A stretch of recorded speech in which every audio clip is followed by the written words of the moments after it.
in the Pacific, 1,000 kilometers west of South America. People find the islands fascinating, but at the same time somewhat uncanny, sometimes even unreal, due to their volcanic origin, which you would think would make them uninhabitable, but in fact they're teeming with life. The Galapagos Islands. Despite the seemingly inhospitable living conditions, you'll find life everywhere, because we have learned to adapt to these conditions. I'd like to introduce you to some of the most interesting creatures who live on the Galapagos Islands. For instance, the Galapagos sea lion. Yes, we'll come back to you later. We don't want to disturb your snooze. This is the famous Galapagos land iguana.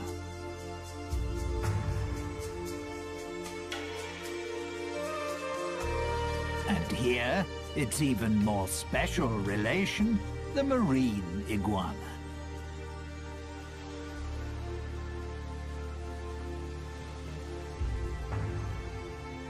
The very colourful red rock crab, and the white-tip reef sharks. But the islands don't just consist of rock and lava. Thanks to the rainy season, numerous plants thrive here, providing a habitat for other creatures. For example, the brown pelican.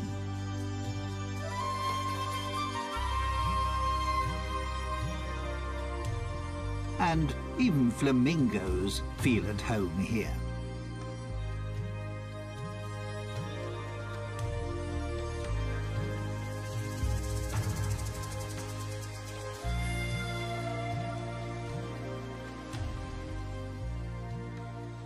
The Spanish, who, incidentally, by chance, discovered the islands in 1535, named them after me. Obviously because I impressed them so much. After all, I am a fine specimen. But first, let me tell you more about the remarkable reptiles on this group of islands. Here we see a prickly pear cacti growing in crevices in the lava. They provide food for the yellow land iguana.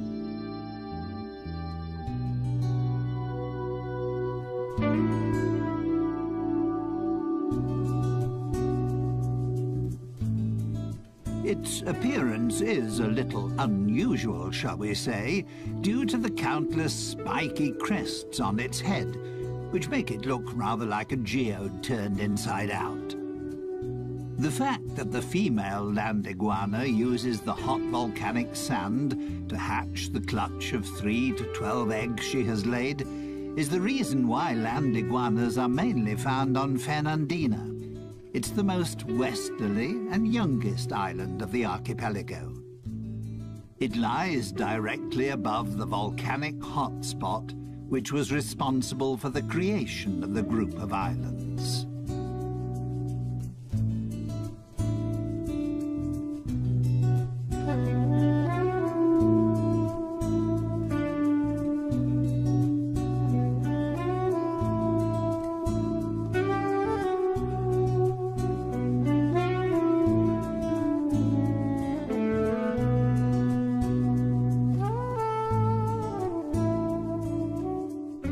Because the 13 main islands of the archipelago have widely differing characteristics and diverse living conditions, some species have developed subspecies on the different islands.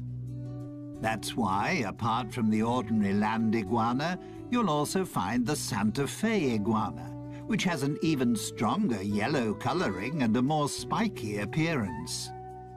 And then there's the Rosada iguana, which has a distinct pink shade.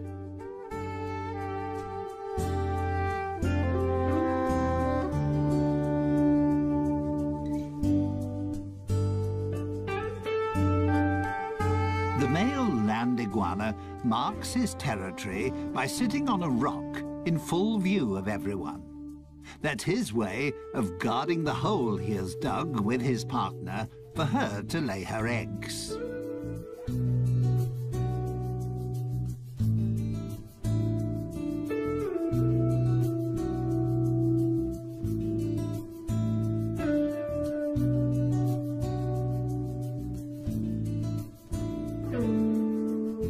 This is a relation of the land iguana, the marine iguana.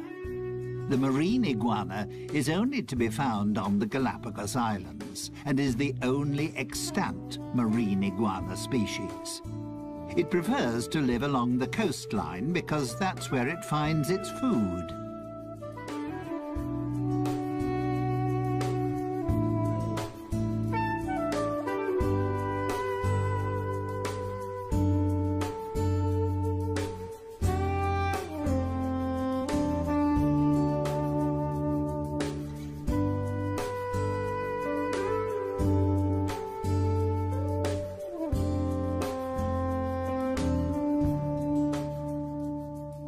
It feeds mainly on algae and seaweed.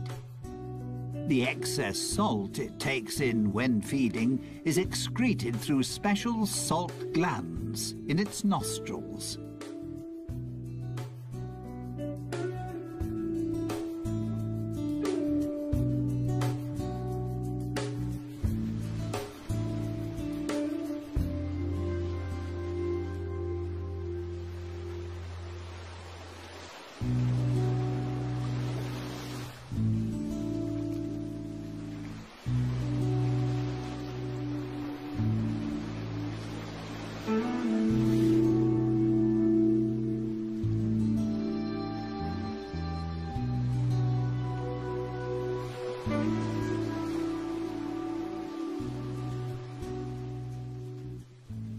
Marine iguanas are cold-blooded creatures. That's why they can only stay in cold seawater for approximately 10 minutes. They are, however, outstanding swimmers and are able to dive to depths of up to 9 meters. Once they're out of the water, thanks to their dark skin, the sun quickly warms their bodies up again.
Minor scuffles amongst the marine iguanas to mark their territory are quite common. The main problem for them is the Galapagos hawk. Marine iguanas are the prey of choice when the hawk is feeding its young. And that just happens to coincide with the time when the marine iguanas retire inland to lay their eggs, making them an easy prey for the hawks.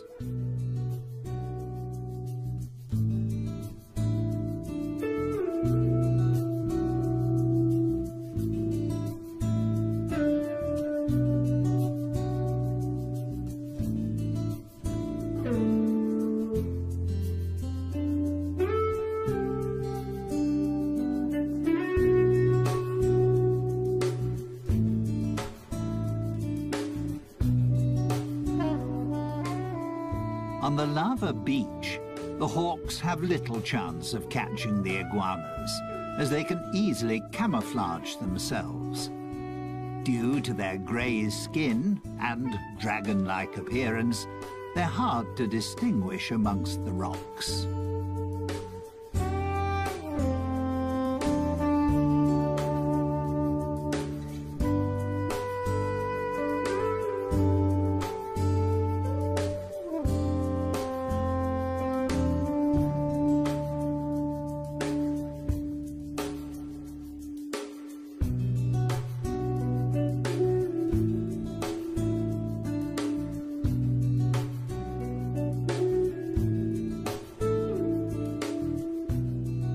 Galapagos Islands are home to 7 endemic types of iguana. The males are larger than the females and can reach up to 30 centimeters, approximately 12 inches in length. Iguanas mainly eat flies, scorpions, and other insects. They have a symbiotic relationship with the sea lions because they free them of bothersome flies.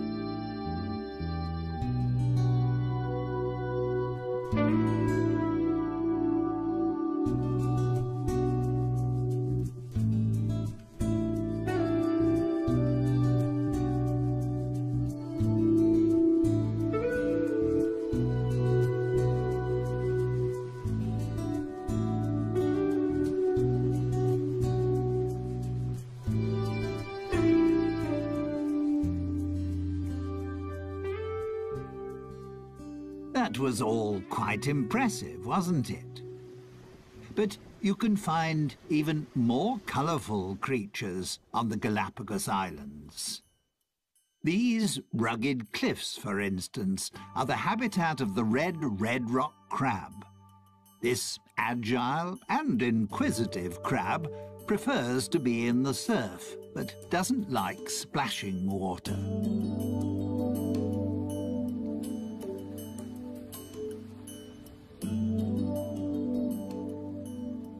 Its main source of food is algae, which it gnaws off rocks, together with other marine organisms. But also the odd carcass which gets washed ashore is a welcome extra in its diet.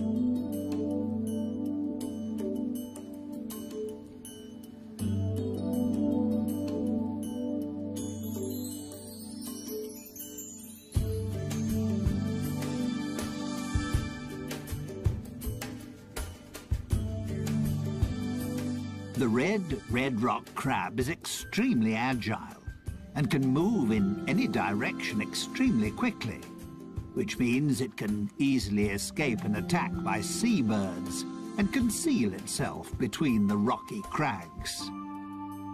Its curiosity, however, will soon get the better of it, and it'll surface again fairly quickly.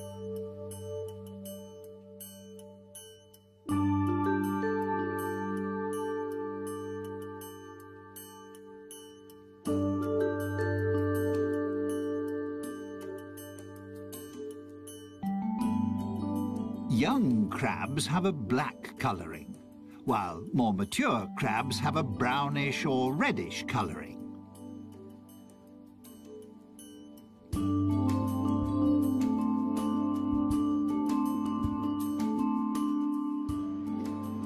Bless you. Probably the food was a little too salty. Ah, there we have a friend who is spending his winter holidays with us. The black stone turner. He's flown an amazingly long way from the northern parts of America. The red rock crab doesn't cover such long distances, despite the fact that it's a fast mover, but it can jump.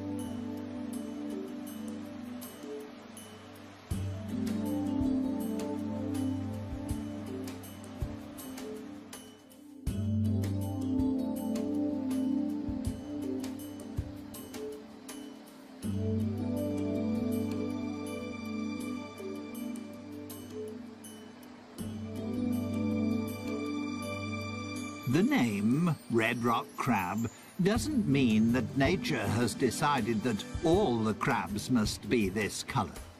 For instance, there are also yellow, pink and white examples. And this black one is perfectly camouflaged on the lava rocks.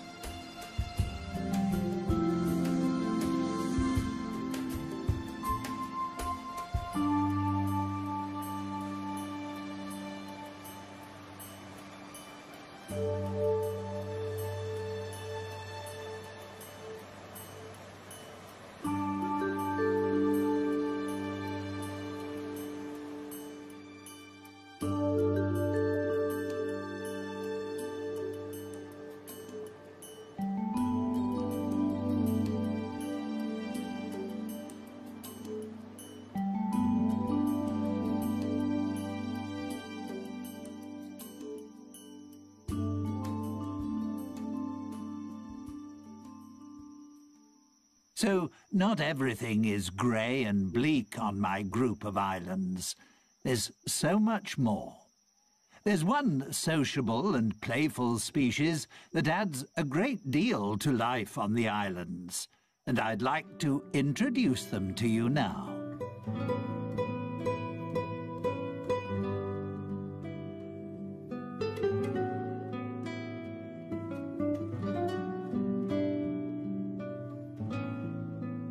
The Galapagos sea lions.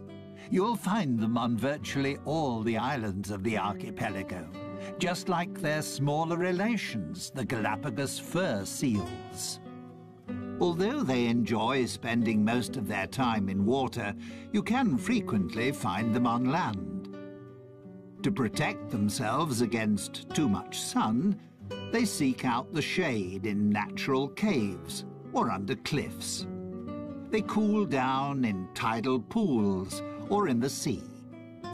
One of the favourite spots of the Galapagos sea lion is the leeward northern shore of the oldest and most southerly island, Hispaniola.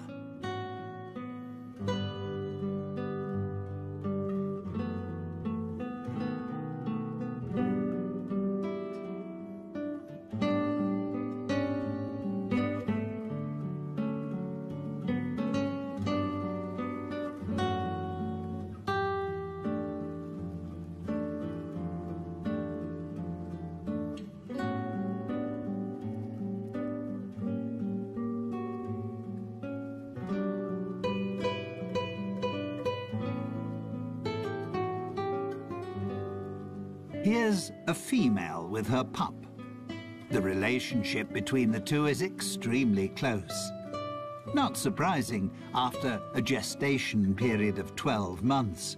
And she will continue to breastfeed it for another few months. A sea lion pup only becomes fully independent after 3 to 4 years. That's how long it takes for the females to reach sexual maturity.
Males only reach sexual maturity after 7 or 8 years, and then have to fight fiercely for their own territory.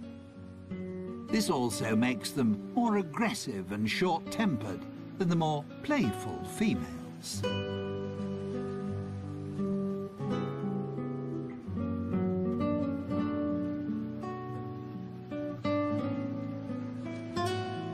It's not surprising that male sea lions are constantly fighting for their territory and trying to find a mate, because there are far fewer of them. A male sea lion will often have as many as 30 females in his harem.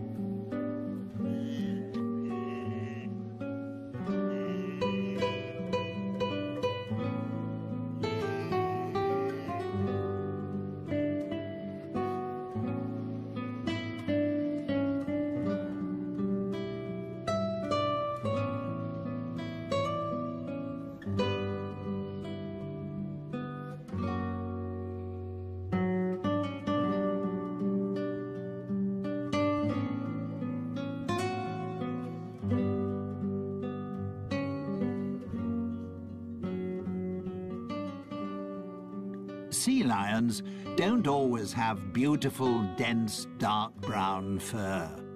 Pups only lose their baby fur after about 4 months. Initially, they also can't swim. They learn to swim, together with other pups, in calm bays. Only when they can swim properly do they follow their mothers out to sea. The young animals play with one another, while their mothers hunt for fish. They won't hunt for food on their own until they're a couple of years old.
Male sea lions can weigh up to 250 kilograms. Females, roughly 100 kilograms.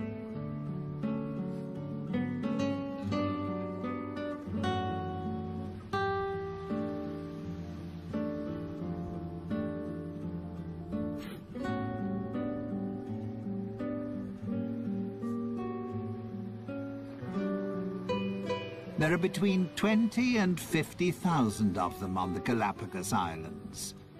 The reason for the huge difference in numbers is partly due to a weather phenomenon, El Niño.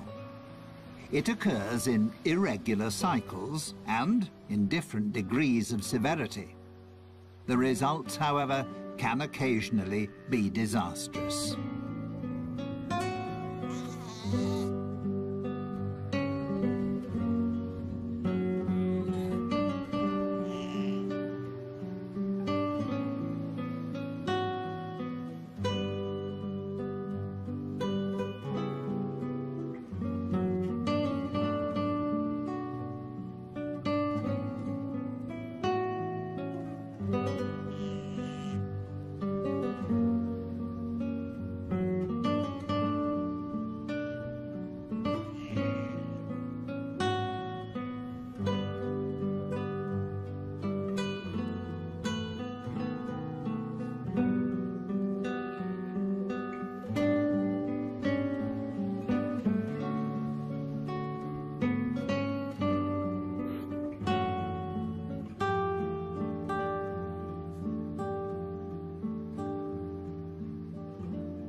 The arrival of El Niño signals a decrease in the cold Humboldt current, which can even cease completely. The temperature of the seawater rises, causing plankton and small fish to die. This disrupts the food chain, because seabirds and fish can't find sufficient food. Their only chance is to leave the area if they want to escape their sad fate. The situation can prove fatal for seals, as they no longer find any food, and many starve to death.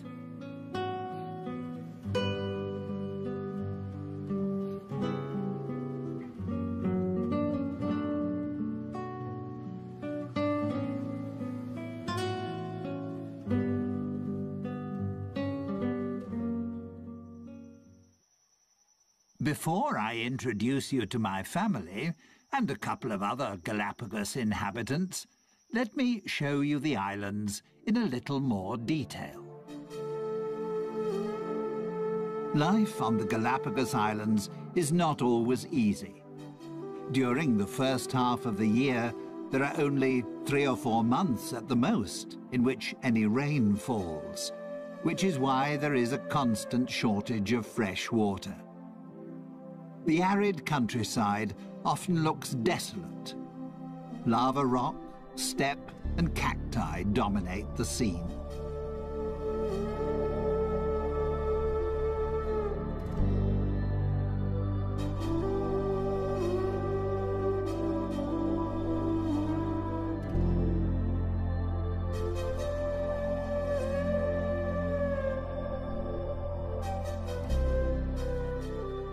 The Galapagos Islands are of volcanic origin.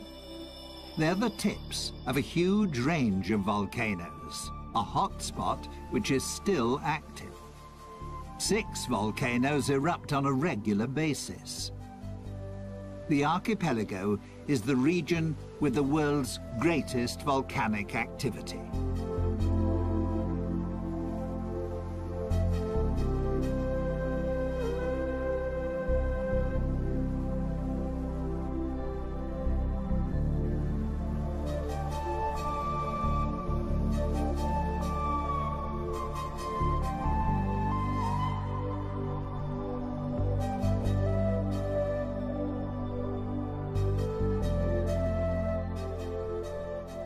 And there is another special feature. The islands shift. They're located on a tectonic plate which covers a magma chamber. They move from west to east, as if on a conveyor belt. That's why Fernandina, in the west, is the youngest island, and Española, in the east, is the oldest.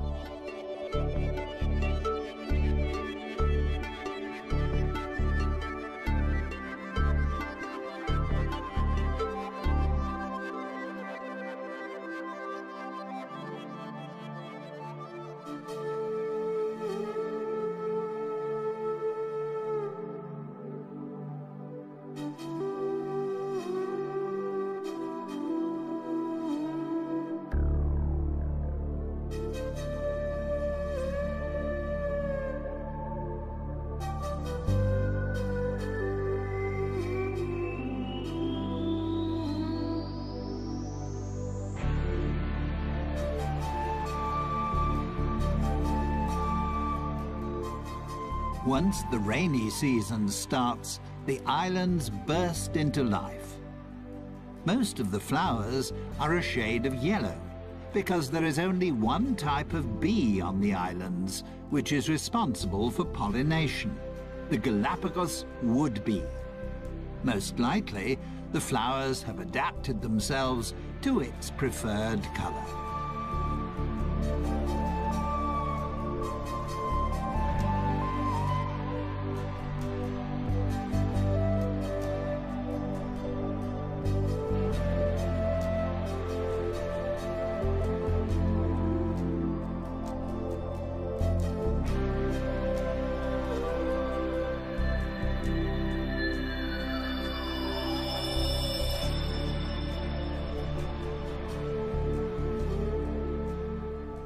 These are prickly pear cacti. They are propagated by the Galapagos rat, which feeds on their seeds. The hard shell of the seeds is crushed during digestion, and after being excreted, the seeds start to germinate. These extremely hardy plants store nutrients that provide food for other creatures. The iguanas certainly have no fear of their thorns, and also for my fellow tortoises, they provide a welcome change to grass.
Apart from the 13 main islands, there are hundreds of small islands and outcrops. Some of them are several hundred meters high and provide breeding grounds for the numerous seabirds.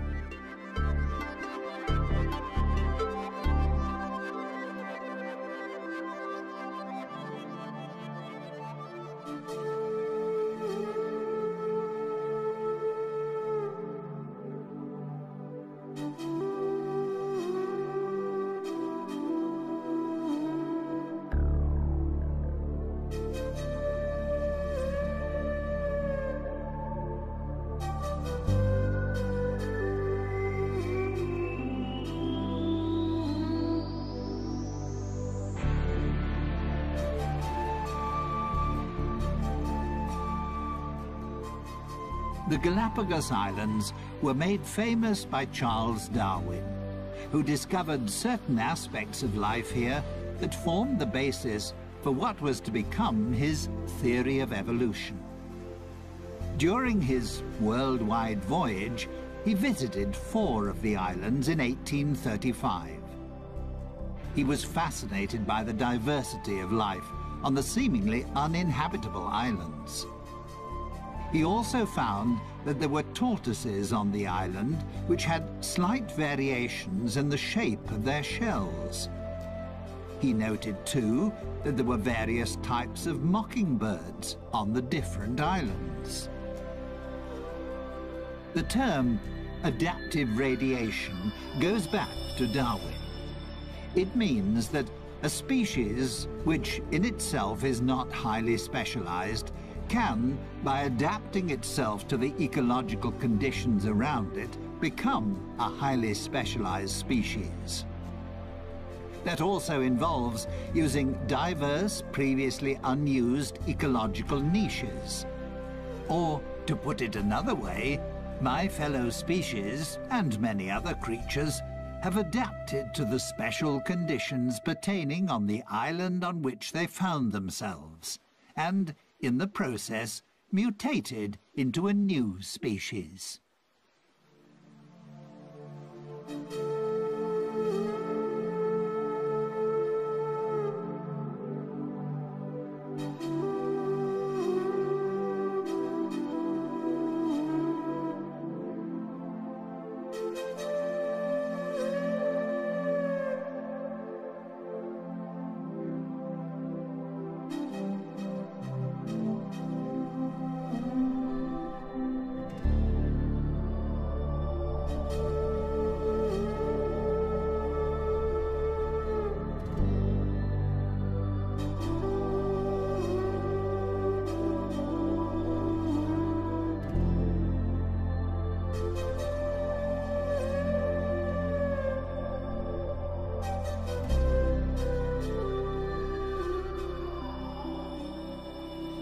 A gathering of white-tip reef sharks.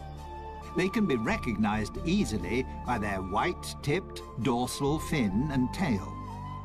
At the moment, they're resting after hunting for fish, crustacea, and cephalopods.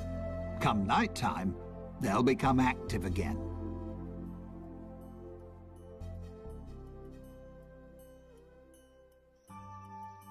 This is my family.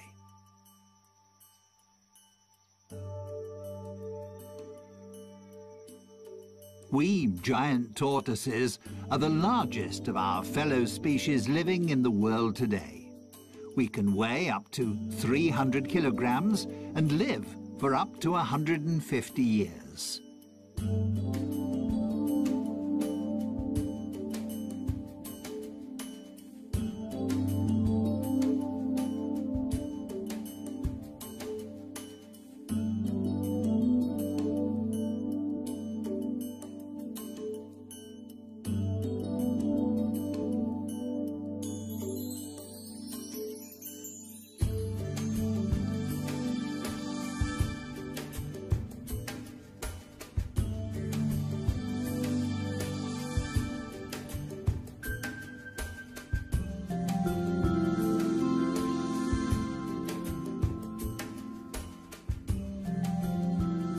Some of my relations don't have a dome-shaped shell, but rather a more saddle-shaped one.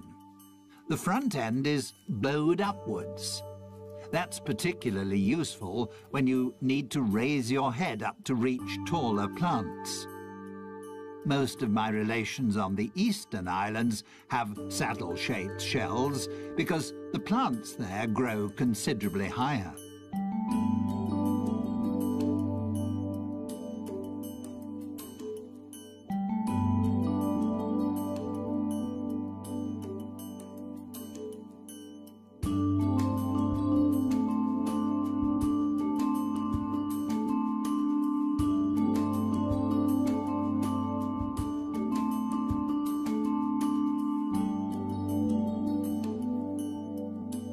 Like the iguanas, we giant tortoises have concluded a pact with the small birds that live on our island. Finches and woodpeckers feed on the parasites and ticks on our skin. To let them know that we need their services, we stretch out and lie quietly until the birds have pecked off all the insects. It keeps us clean and makes life a little more comfortable.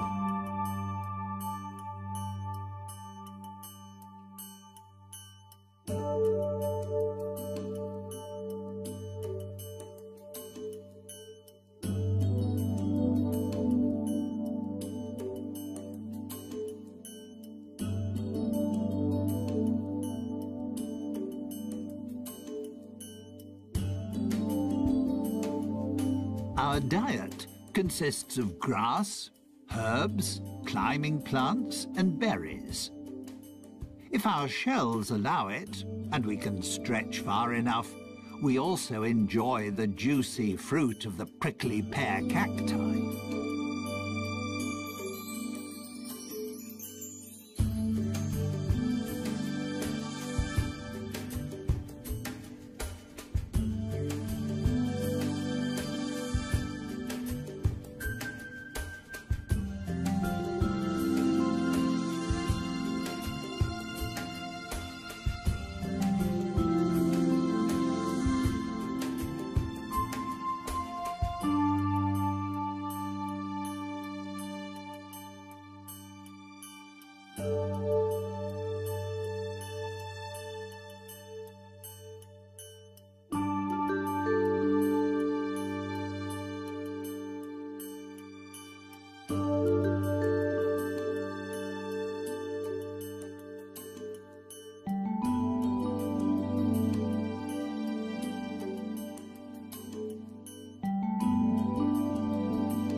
Incidentally, our bodies are so large because they also act as a reservoir. We can store enough fat to last a year without food. And we can even manage without water for several months. We're very frugal. On this archipelago, that's sometimes an absolute necessity. With the possibility of a volcanic eruption at any time, or if El Niño returns, it's a good idea to have a little in reserve.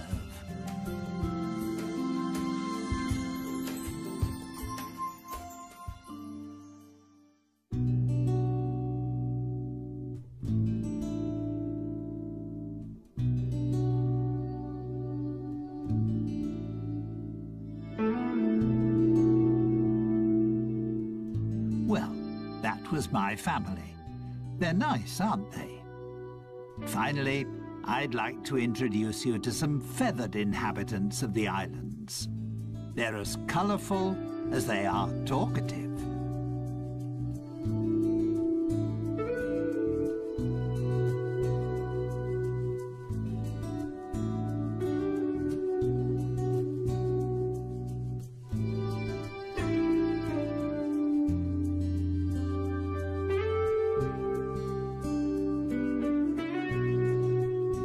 The roughly 500 flamingos which live on the Galapagos Islands are immigrants from the Caribbean. You also wouldn't really expect to find ducks on the islands. But there are several thousand white-cheeked pintails here, and they feel just as at home as the flamingos.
The lava heron is just one member of the heron family that has made its home here. They feed off the plentiful supply of fish, just like the brown pelicans, one of which is just cleaning his plumage.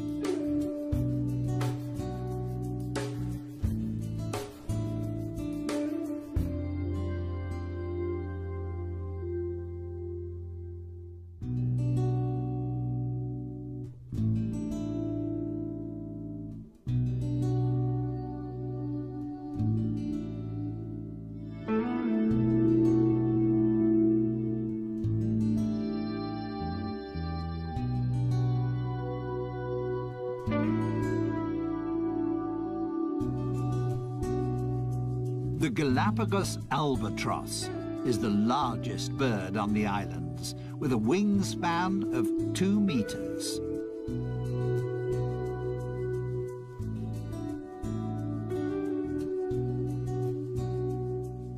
Some 12,000 couples breed on Española, virtually the whole world population.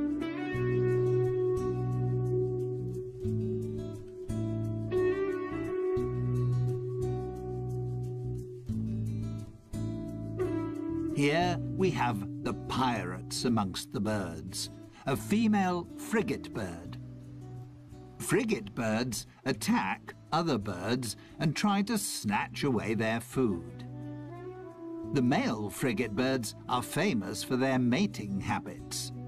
To impress the females, they blow up their red throat pouch.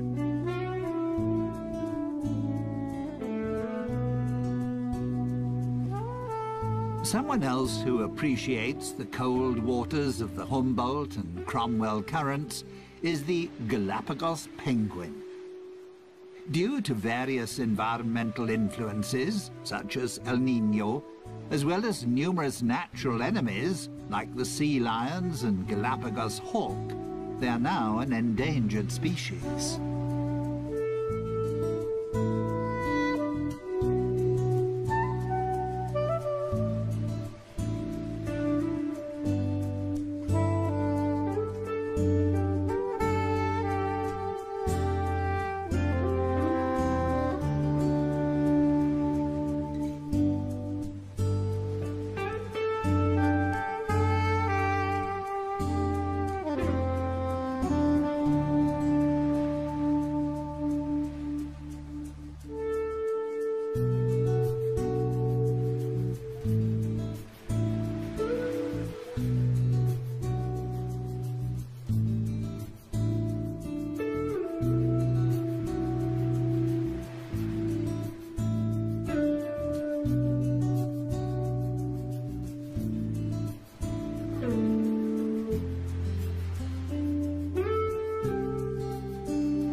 Standing 1.20 meters tall, the great blue heron is one of the largest herons in North America.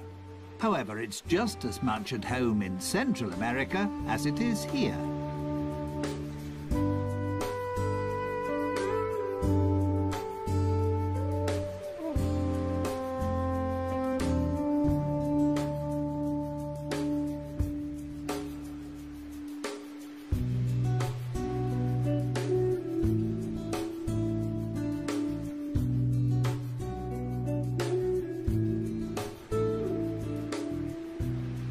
Stalking the beach, on the lookout for fishes, crabs or algae, is a dusky gull. With just 300 to 400 couples, it's one of the smallest gull species in the world and endemic to the islands.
I hope you enjoyed our little excursion around my homeland.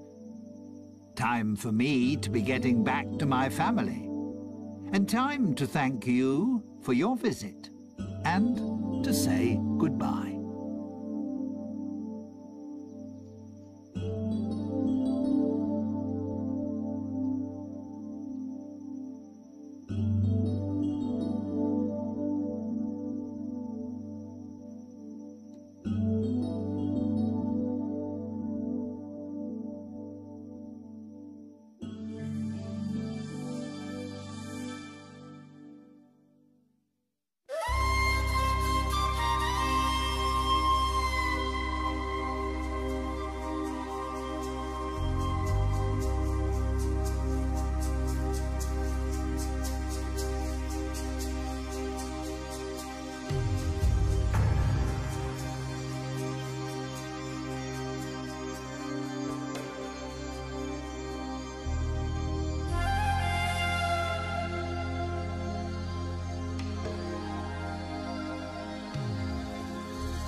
يا علاف. ها ارخف لها على فمها. واحد منهم غسان. نزل الويزا خلي يروح ابوش ولا بالعكس كيف تحبوا. طيب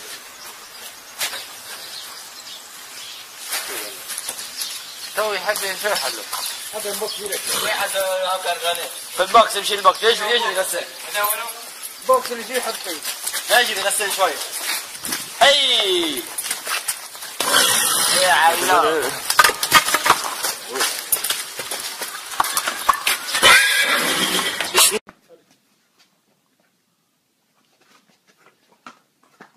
No, nada, está por un lado. Ahí se le fue, yo creo. ¿Ya le entró? Sí, ya él entró.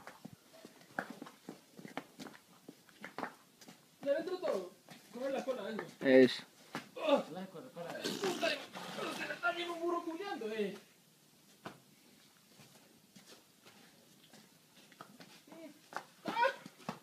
Lo mandó todo. Pilas. Hasta le está regando. Quedó melita.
Ya está, 20 segundos. Vamos.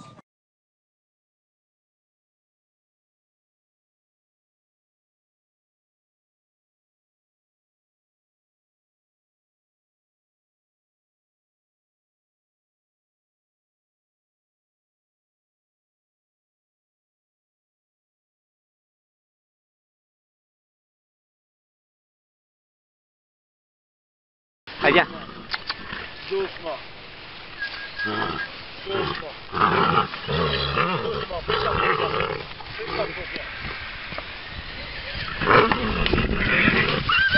Bien commence ce niveau.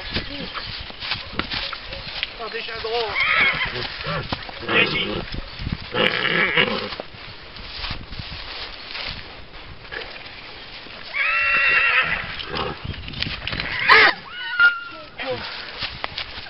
T'as ce qu'il faut. Ouais.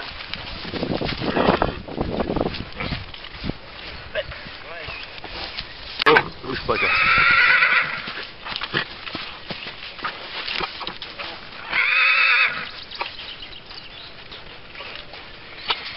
Mais non.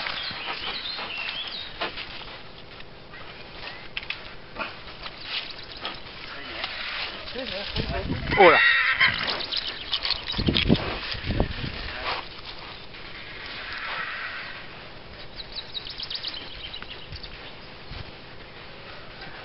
Bonjour.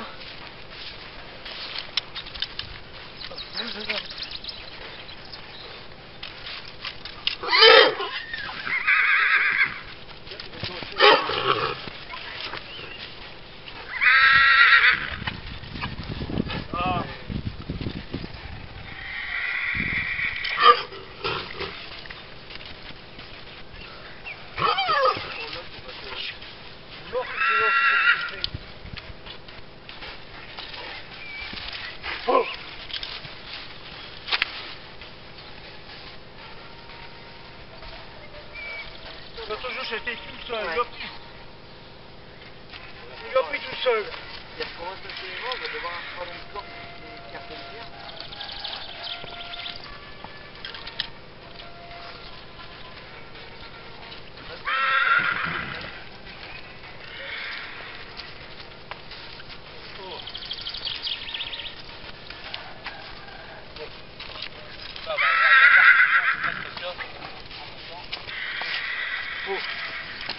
Oh. Merde.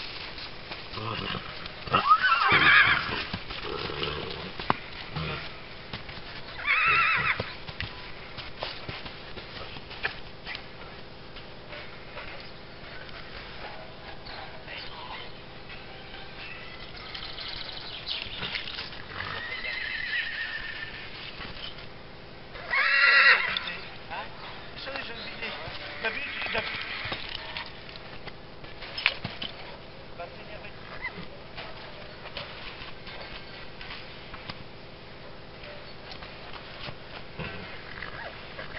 Bon.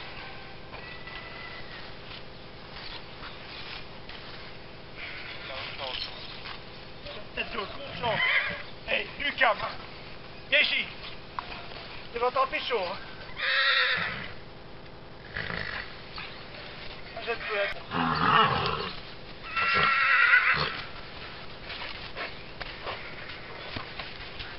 Ah non, pas que ça.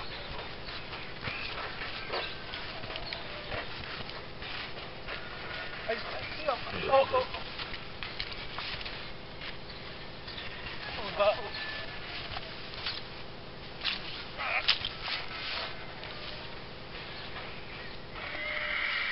C'est con.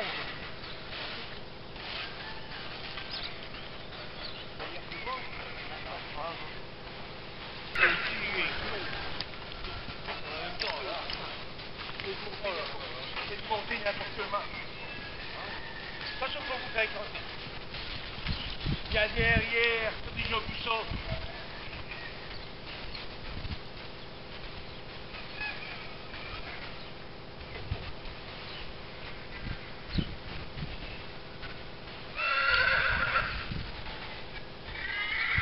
On peut t'emmerder maintenant chez nous. Comment j'ai fait pour coucher avec le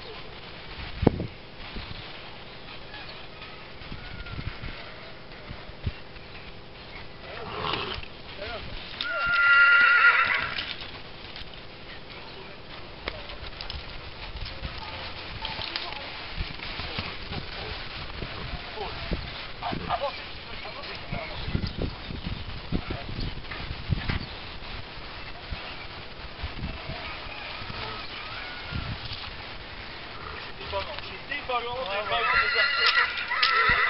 de voir un gros coup de chaud.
يزي عاد. هاي خذ عليك يا غسان، خذ عليك.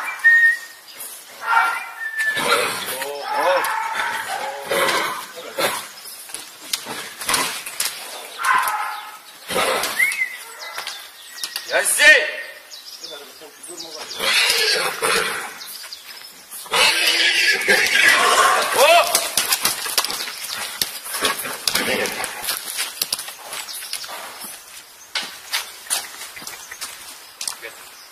حبوب خليني نشدو انا من هون نجيبو فلوس. يس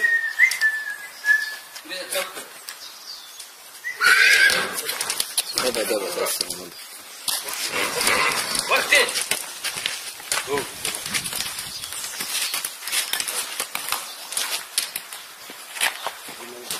اوه كملت عبدو.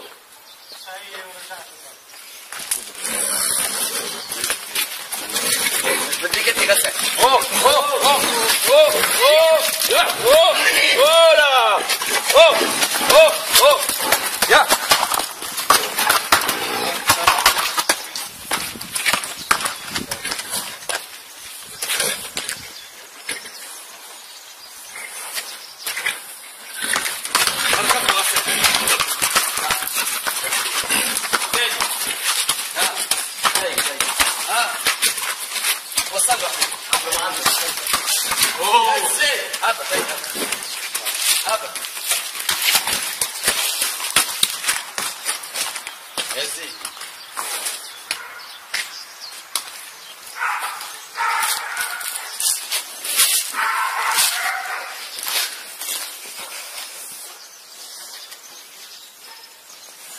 برا برا لا حتى روح عبدو خليك الامور خليك الامور وبعد شيء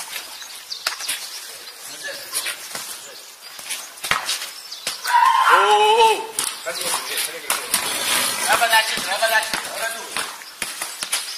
بعده على الشجرة بعده رد بالك.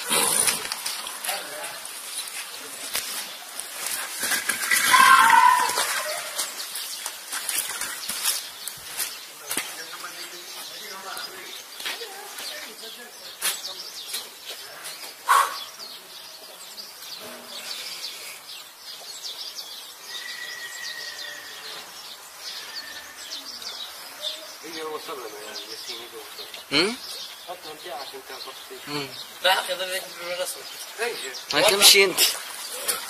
ما مشيت هاي بس لا دور ميزه دور. اوه